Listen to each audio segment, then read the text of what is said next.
আমার মেয়ে আমাকে বলছিল, আম্মু জীবনে বহু রেস্টুরেন্টেই ফ্রাইড চিকেন খেয়েছি, কিন্তু আজকের মতো এত টেস্টি ফ্রাইড চিকেন কোথাও খাইনি। বুঝতেই পাচ্ছেন কত বড় একটা কমপ্লিমেন্ট সে আমাকে দিয়েছে।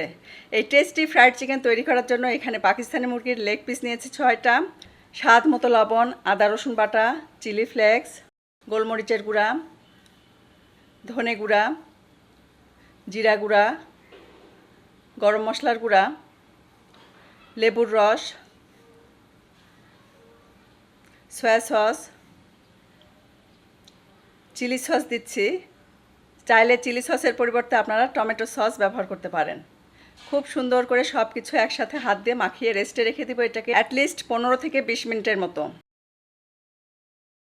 এখানে একটা মিক্সিং বলে নিয়ে নিচ্ছি 1 কাপ ময়দা, হাফ কাপ কর্নফ্লাওয়ার, 1 চা চামচ লবণ, 1 চা চামচ চিলি ফ্লেক্স, 1 চা চামচ গরম মশলার গুঁড়া, কিছুটা গোলমরিচের গুঁড়া, 1 চা চামচ বেকিং পাউডার আর কয়েক কোয়া রসুন এভাবে গ্রেটার দিয়ে গ্রেট করে নেব।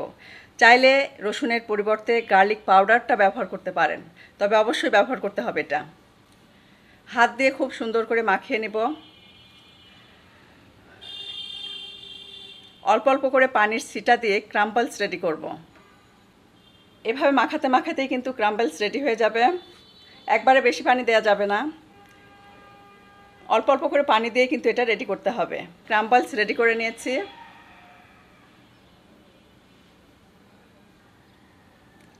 এখন এটাকে চেলে নেব। ঠিক এরকম হবে। আটার অংশটা আলাদা করেছি। এখন আটার অংশের ভেতরে আমি অল্প পানি দিয়ে ব্যাটার রেডি করে নেব। তারপর মাখিয়ে রাখা চিকেনগুলো এর ভেতরে দিয়ে দিব। আবারও ব্যাটারে খুব সুন্দর করে মাখিয়ে নেব। এই ফ্রাইড চিকেন ছিল অসম্ভব মজার, ঝাল ঝাল মশলাদার, ফ্লেভারফুল, সেই সাথে ভেতরটা যেমন সফট তেমনই জুসি, সেই সাথে উপরের লেয়ার বা কোটিংটা ছিল একদম ক্রিস্পি।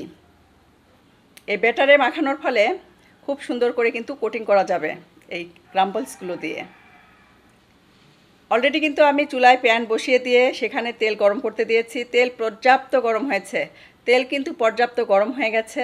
গরম তেলে এখন এগুলো আমি ছেড়ে দেব। এই অবস্থায় চুলার ফ্লেম কিছুটা লো করে দিবেন, যাতে করে কোটিংটা কিছুতেই কালারফুল হয়ে না যায়, কারণ ভেতরের চিকেনটা তো সিদ্ধ হতে হবে। মিডিয়াম ফ্লেমে এটাকে খুব সুন্দর করে উল্টে পাল্টে ভেজে নিতে হবে, তাড়াহুড়া করা যাবে না। এটা 12 থেকে 15 মিনিট পর্যন্ত টাইম লাগতে পারে। খুব সুন্দর করে এটাকে আমি ভেজে নিয়েছি, দেখতেই পাচ্ছেন একদম ক্রিস্পি হয়েছে। কিন্তু দুঃখের বিষয় কি জানেন, এর পরের যে ভিডিওর ক্লিপটা ছিল সেটা আমি খুঁজে পাচ্ছিলাম না, হয়তো বা ক্যামেরার কোনো প্রবলেমের কারণে এটা হয়েছিল। যাই হোক, দেখাতে পারলাম না। ফর ফর দ্যাট, খেতে অসম্ভব মজার ছিল। অবশ্যই ট্রাই করবেন আর আমাকে কমেন্ট করে জানাবেন। ভিডিওটি ভালো লাগলে লাইক, কমেন্ট আর শেয়ার করতে একদমই ভুলবেন না।